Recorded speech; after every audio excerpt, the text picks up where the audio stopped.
Important incendie dans un hangar agricole à Franc-Ouarez. Une centaine de personnes ont été évacuées. Le bâtiment renfermait des tonnes de produits potentiellement explosifs. Madame, monsieur, bonjour. Dans ce RTL Info 13h, vous verrez aussi que Bruxelles passe en rouge sur la carte de l'Europe en raison de son nombre d'infections au coronavirus. Que disent les experts? Nicolas Lewick est au centre de crise fédérale. À tout de suite. Enfin, plusieurs petites écoles maternelles menacées de fermeture si trop de parents n'inscrivent pas leurs enfants à la rentrée en raison du Covid. La météo, le temps reste souvent sec, mais attention à ce risque d'averses orageuses sur le sud du pays. Pas mal de vent, de 23 à 28 degrés.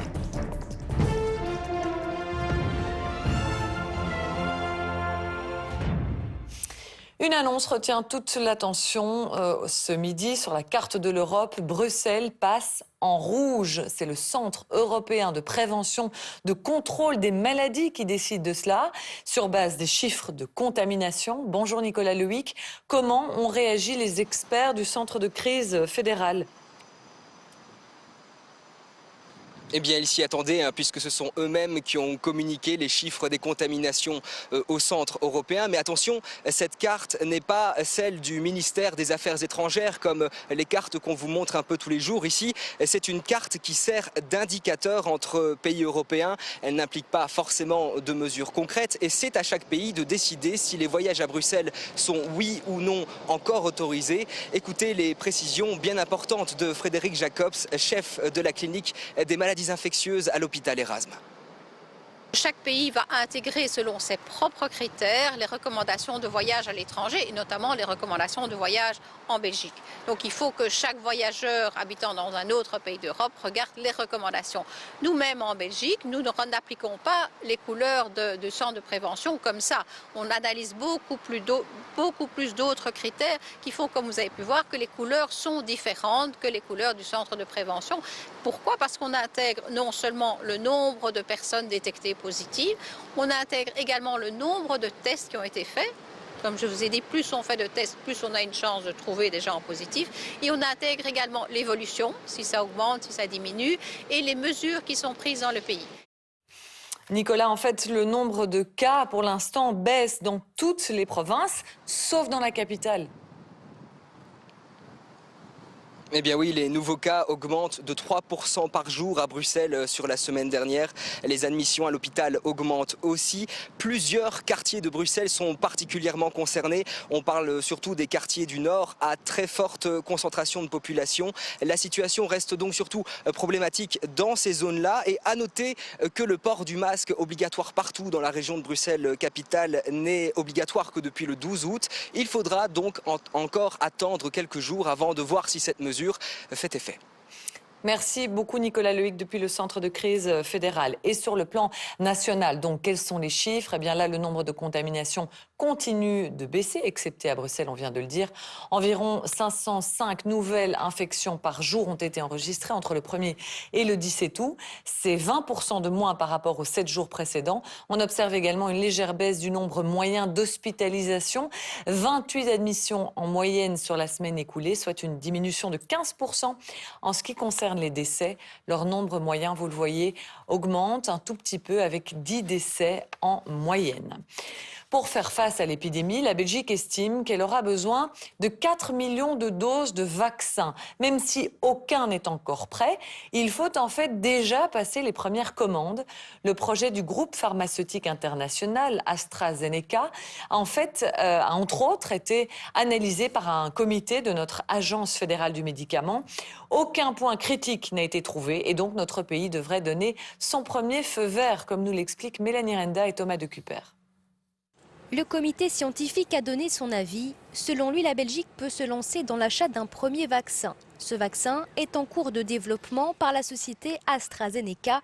Une partie de la production se fait sur le sol belge, à Senef. Pour donner leur feu vert, les experts se sont penchés sur différents critères. Notamment l'analyse des bénéfices et des risques associés au vaccin dont on a déjà les informations, celui-ci est particulièrement avancé, ainsi qu'une analyse des éléments de production, d'approvisionnement, de prix et des aspects également contractuels et juridiques. La Belgique pourrait donc suivre l'Allemagne, l'Italie, la France et les Pays-Bas qui, eux, ont déjà conclu un accord avec le groupe pharmaceutique AstraZeneca. La décision finale revient aux politiques, mais si le feu vert est donné, la Belgique aura besoin de 4 millions de doses. À ce stade, on est à des recommandations du Conseil supérieur de la santé qui a rendu un avis pour déterminer les groupes cibles prioritaires. Et ces groupes cibles prioritaires sont clairement identifiés et qui correspondent en théorie à peu près à 4 millions de Belges, principalement les personnes âgées, les personnes à risque, donc notamment l'obésité, le diabète, les risques cardiovasculaires et les professionnels de la santé. Un tel vaccin met habituellement entre 8 et 12 ans à être produit. AstraZeneca espère pouvoir le délivrer au mieux pour la fin de l'année. Tout dépendra des essais cliniques. Au niveau européen, d'autres groupes pharmaceutiques ont été sollicités, comme Sanofi ou encore GSK. Mais pour ces dossiers, la Belgique n'a pas encore été appelée à se prononcer. Hier, lors du 13e Conseil national de sécurité, il a notamment été décidé d'étendre le nombre de personnes autorisées à assister à des funérailles. Ce nombre est passé de 10 à 50 personnes. Une très bonne chose selon les pompes funèbres qui ont dû jusqu'ici faire preuve de beaucoup de pédagogie. Reportage à Charleroi de Justine Roldan-Pérez et Gaëtan Zanqueta. Jusqu'à présent, seules 10 personnes étaient autorisées à assister aux réceptions après les funérailles. Pas toujours évident pour les familles d'accepter cette règle dans un moment difficile. Il faut les comprendre, ils perdent quelqu'un de proche et ils sont dans le désarroi et ils ne raisonnent pas toujours correctement parce que voilà, l'émotion est là et tout ça est tout à fait normal, mais c'est un peu notre rôle aussi. Maintenant, on n'est pas là non plus pour jouer aux policiers, il faut simplement essayer de trouver des solutions les plus sécurisées. Le secteur des pompes funèbres estime qu'il est plus humain d'autoriser ces réceptions à 50 personnes.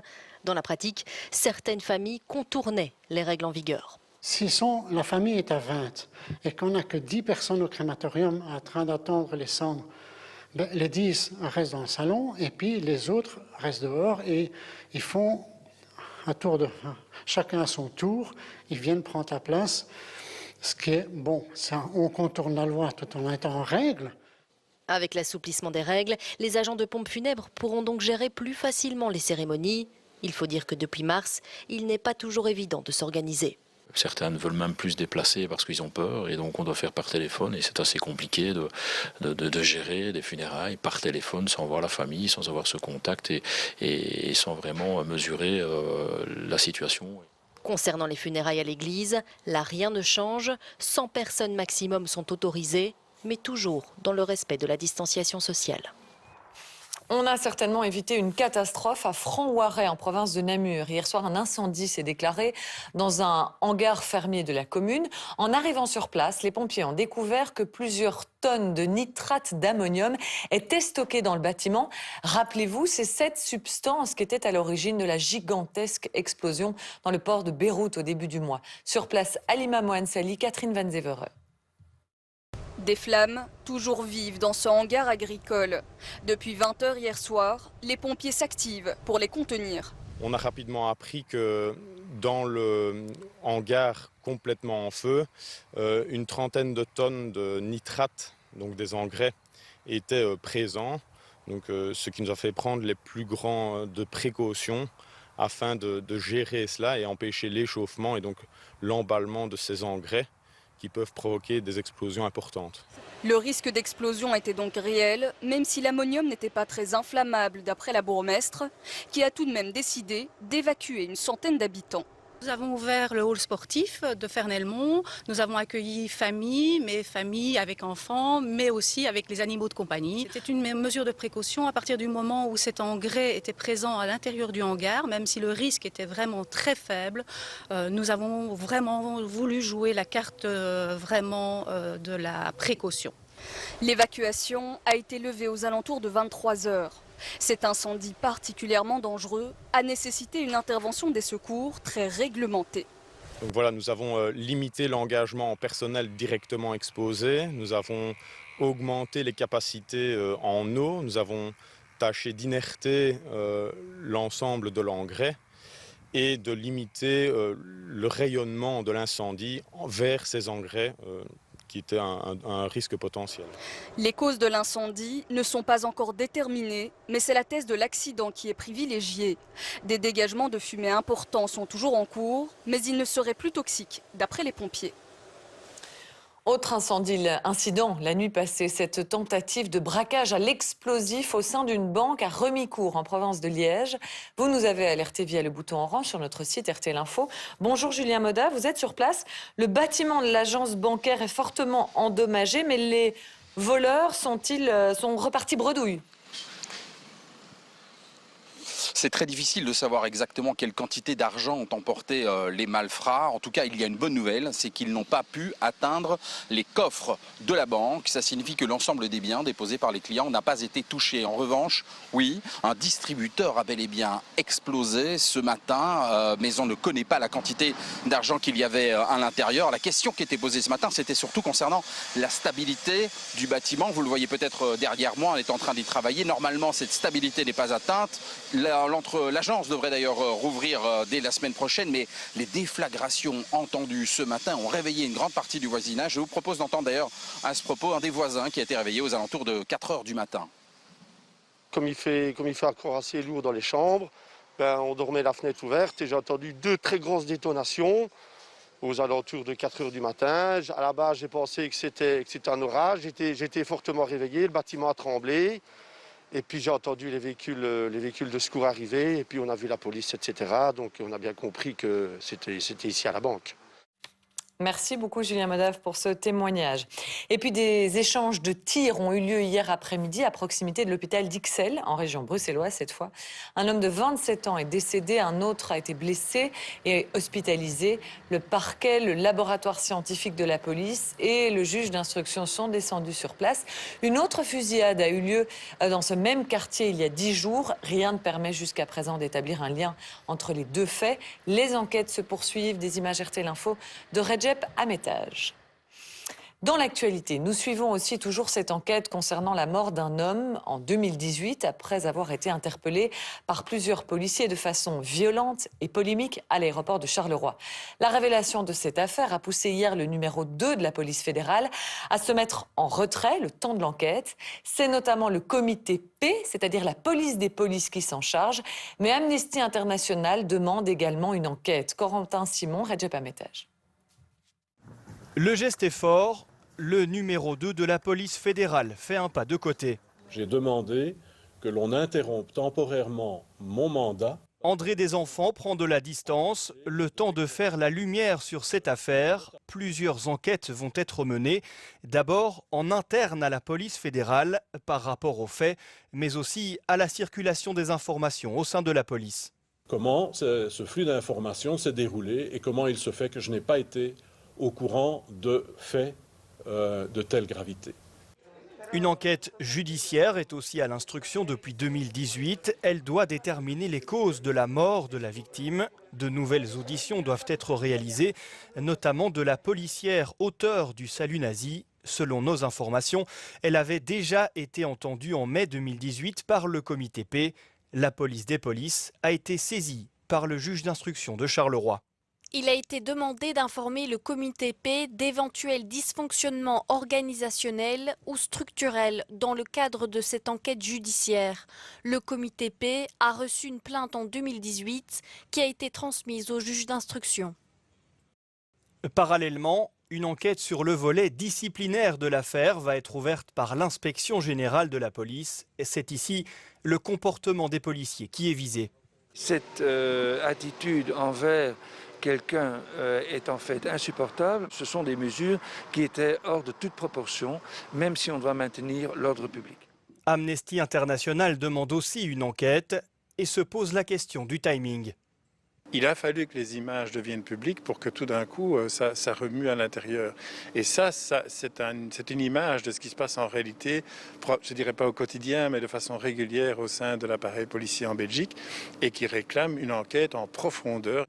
Au niveau politique, les commissions justice et intérieure de la Chambre se réuniront en urgence la semaine prochaine. Peter De Crème, le ministre de l'Intérieur, devrait être auditionné. J'ajoute concernant cette policière qui a effectué le salut nazi lors de cette interpellation à l'aéroport que nous avons contacté son avocat. À la demande de sa cliente, il ne souhaite pas accorder d'interview, mais il indique que sa cliente conteste toute intention raciste ou fasciste. Il insiste sur le fait qu'à ce stade de l'enquête, rien ne permet d'établir que les comportements de ces policiers soient la cause du décès. À quelques jours de la rentrée des classes, plusieurs petites écoles maternelles sont inquiètes en raison de la situation sanitaire, je vous le disais. Et comme la présence en maternelle n'est pas obligatoire, certains parents n'ont pas inscrit leur enfant. Mais le manque d'élèves menace la survie de ces petites structures, évidemment. Gauthier Falk, Nathan Gerlache. 3 élèves sur les 12 requis, c'est ce qu'il manque à cette école de pousser pour survivre. C'est une école qui existe depuis 1830 et si malheureusement elle devait fermer, elle ne rouvrirait jamais. C'est maintenant ou jamais. Je pense qu'il y a des enfants qui ne sont peut-être pas encore inscrits dans une école parce qu'il y a des parents qui réfléchissent toujours et on peut les comprendre. Mais je les invite à venir visiter ici notre petite bulle. Ce serait une très grande perte parce que un encadrement comme on a ici, on ne peut pas l'avoir autre part. On a 2 adultes en permanence avec un petit groupe d'enfants. C'est cocon, on peut tenir compte des différences des enfants. Et ce manque d'élèves, il est en partie causé par le coronavirus. L'école n'est pas obligatoire en dessous de 5 ans. Conséquence, certains parents hésitent à inscrire leurs enfants. Les parents ont peur du Covid et donc n'inscrivent pas et disent « nous viendrons inscrire les enfants dans 1 mois, dans 3 mois, dans 5 mois ». La problématique, c'est que ça n'arrange pas l'école et sa survie. Ici, une journée porte ouverte sera organisée demain pour attirer des élèves. Des élèves, il en manque 2 également dans l'école de Florey à Assès. En fait, on peut reprendre en septembre, mais au recomptage du 30 septembre, actuellement, nous n'aurons pas le nombre d'enfants nécessaires pour pouvoir maintenir l'emploi en maternelle. De son côté, l'échevin de l'enseignement espère une plus grande flexibilité de la Fédération Wallonie-Bruxelles. Il va envoyer un courrier à la ministre de l'Éducation, Caroline Désir. L'objectif principal, c'est quand même de maintenir des écoles et de maintenir l'emploi. Il serait un petit peu, ridicule de le maintenir dans des grosses classes et ici, pour des plus petites classes, effectivement fermer l'école. À d'autres établissements, la ministre a déjà répondu qu'elle ne fermerait pas les écoles impactées par les conséquences de la crise. Pour tous ceux qui sont actuellement sur le marché de l'emploi, voici un chiffre un peu encourageant. Le Forem, l'Office wallon de la formation professionnelle et de l'emploi, annonce qu'il y a, malgré la crise, actuellement plus de 41 000 postes à pourvoir en Wallonie. Parmi ces emplois, 11 543 n'exigent aucune expérience professionnelle. Les métiers que l'on recherche le plus sont infirmiers, aides-soignants, chauffeurs poids lourds et électromécaniciens. En bref, toujours, sachez que le Rail Pass gratuit qui devait être accordé dans le cadre des mesures liées au coronavirus est une nouvelle fois reporté. Il ne sera d'application qu'à partir du 5 octobre. Mais les personnes qui souhaitent recevoir ce pass qui comprend 12 trajets gratuits pourront déjà le commander à partir du 1er septembre, explique le cabinet du ministre fédéral de la Mobilité. C'est un événement incontournable de l'été, mais qui aura cette année une toute autre allure. Le Grand Prix de Francorchamps aura lieu le week-end prochain, sans public. Bonjour Samuel Ledoux, vous êtes sur place. Il n'y aura pas de public, mais tout de même, près de 3000 personnes sont sur place pour faire tourner ce Grand Prix, ce qui nécessite des mesures sanitaires très importantes. Vous avez d'ailleurs déjà pu les constater aujourd'hui. Oui, exactement. D'ailleurs, le circuit est divisé en plusieurs zones, une rouge, une orange et une verte. La zone la plus stricte, la zone rouge, celle des paddocks où nous nous trouvons actuellement. Ils sont situés juste ici en dessous. Eh bien, les tests Covid seront obligatoires pour tout le monde, tous les 5 jours. Au total, environ 2000 personnes seront testées. Les résultats sont connus relativement rapidement puisqu'il faut 6 heures à peine pour obtenir les résultats des tests Covid. Il y a d'ailleurs plusieurs centres Covid qui seront installés autour des 7 km du circuit. 3 salles de quarantaine seront prévues et une ambulance Covid sera en permanence sur le site. Le test de la prise de température sera obligatoire aux différentes entrées. Au-delà de 38 degrés, eh bien, ce sera interdiction de rentrer sur le circuit, tracing aussi obligatoire bien évidemment. Toutes les équipes de Formule 1, vous l'aurez compris, vivront en vase clos, dans leur bulle, sans autre contact possible avec le monde extérieur. Ce 6e Grand Prix de la saison, vous l'avez dit, se déroulera à huis clos, sans spectateurs. Cela demande aussi des mesures de sécurité relativement importantes. Voilà pourquoi la police va procéder à des contrôles pour vérifier la présence d'éventuels spectateurs par drone et par hélicoptère. Et en cas d'infraction, eh bien, ce sera une amende pouvant aller jusqu'à 350 € minimum. Quant aux retombées économiques, eh bien, estimées chaque année à environ 30 millions d'euros, elles seront pour cette édition-ci quasi nulles, puisqu'habituellement 250 000 spectateurs assistent au Grand Prix durant tout le week-end. Merci Samuel depuis Francorchamps. Un secteur qui, contrairement à donc beaucoup d'autres, se porte très bien. Par contre, en ce moment, c'est le transport de marchandises. L'aéroport cargo de Bierzet, par exemple, enregistre des chiffres records. Les Belges n'ont jamais autant commandé en ligne. Revers de la médaille, cependant, pour les riverains autour de cet aéroport, les nuisances sonores ont encore augmenté. Vincent Jamoul, Pierre Morleghem. Isabelle habite à 8 km à vol d'oiseau des pistes de l'aéroport de Liège. Elle se trouve en dehors du plan d'exposition au bruit et pourtant, elle est de plus en plus souvent réveillée la nuit par les avions. C'est des longues plages la nuit où toutes les 2 minutes, il y a un avion qui décolle. Alors il y a le bruit dans un premier temps, puis après il y a des vibrations. Voilà, moi j'entends vibrer la bibliothèque de la chambre, le carreau vibre dans le meuble. Liège, devenue plateforme de l'OMS pour l'acheminement de matériel, l'arrivée du chinois Alibaba, le succès du commerce en ligne, autant de facteurs qui ont permis à l'aéroport de Liège d'établir un record le mois dernier avec 93 000 tonnes de marchandises. Les avions sont souvent plus gros, plus chargés, font beaucoup plus de bruit sur une plus longue distance. 3 communes, a priori épargnées selon les cadastres de bruit, ont décidé de porter plainte. Dans le plan d'exposition du bruit, il y avait 8% de vols vers Rouen. Pour l'instant, on est plus ou moins à 32%, ce qui évoque 4 fois plus de nuisances, 4 fois plus d'avions vers Rouen. Doncel est particulièrement impacté parce que 2 tiers des décollages se font vers Saint-Georges. Et comme ce sont des avions qui vont vers la Chine, il y a une boucle qui se passe. Et donc on est survolé à 66% des décollages de Bierzet. La SOAR, société qui gère le développement de l'aéroport, reconnaît l'augmentation des nuisances et rappelle que des sonomètres mesurent constamment le bruit autour de l'aéroport. Il est déjà prévu depuis plusieurs années de revoir les zones de bruit tous les 3 ans. Il y a déjà 4 révisions qui ont été faites et la 5e révision est en cours pour le moment. Dans quelques mois ou plus tard, les zones d'exposition au bruit pourraient donc être élargies. Si ce n'est pas le cas, les riverains risquent eux aussi de faire de plus en plus de bruit. Le trafic aérien qui est en grande partie responsable des émissions de gaz à effet de serre sur la planète. Ce vendredi 21 août, nous avons d'ailleurs épuisé toutes les ressources naturelles que la Terre peut produire en une année. Cela dit, il y a un point positif, cette date du dépassement, comme on l'appelle, arrive 3 semaines plus tard que l'année passée, et cela grâce au Covid-19. Écoutez les explications de la députée européenne écolo, Saskia Bricmont. Elle était l'invitée d'Antonio Solimando ce matin sur Bel RTL. Une des leçons qu'on doit retenir, c'est sans doute cette dépendance qu'on a aussi à des marchés mondiaux, des marchés internationaux, des chaînes d'approvisionnement sans fin. Et finalement, on voit que consommer local, ça fonctionne.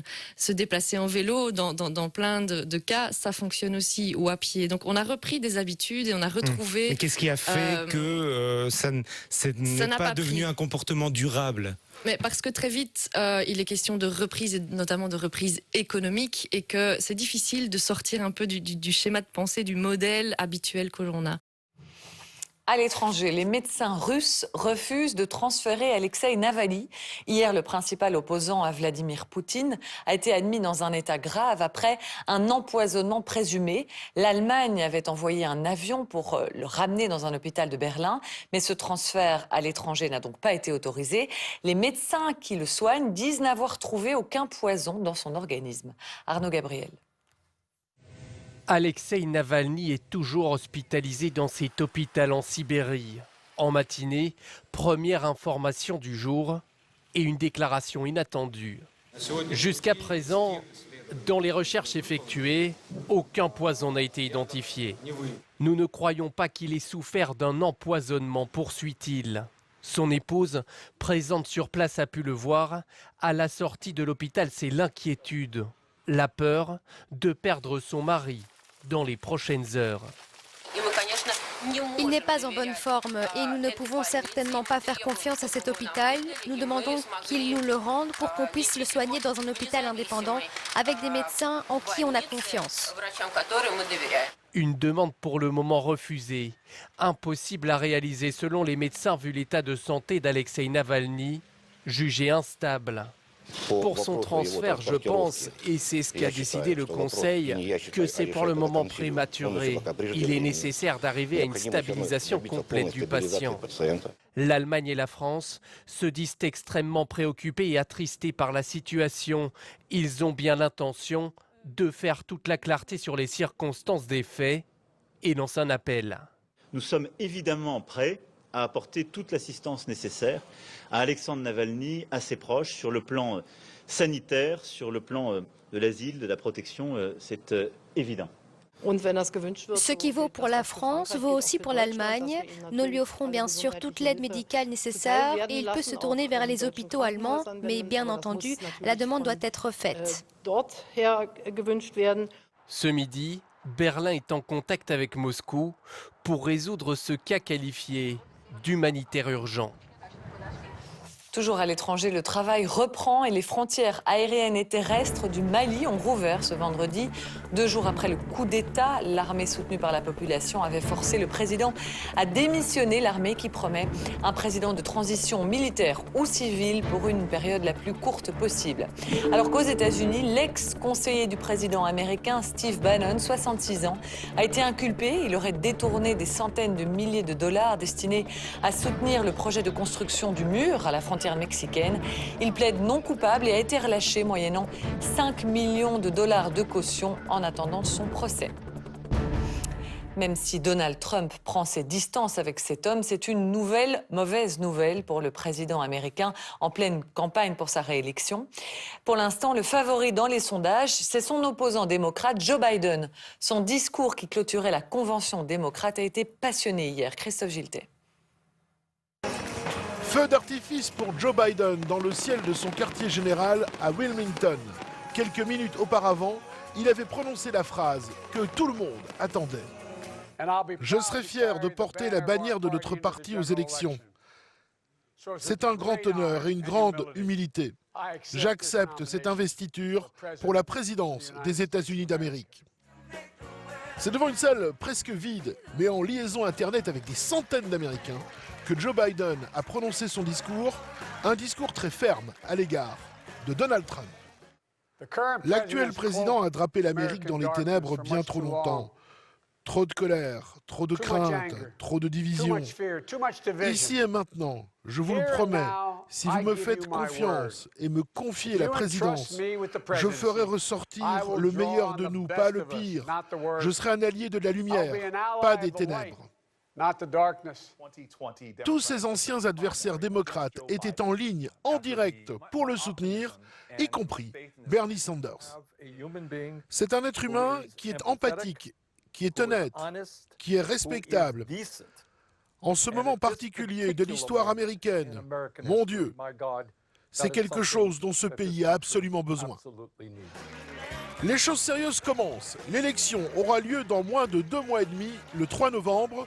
Pour l'instant, Joe Biden est en tête dans les sondages.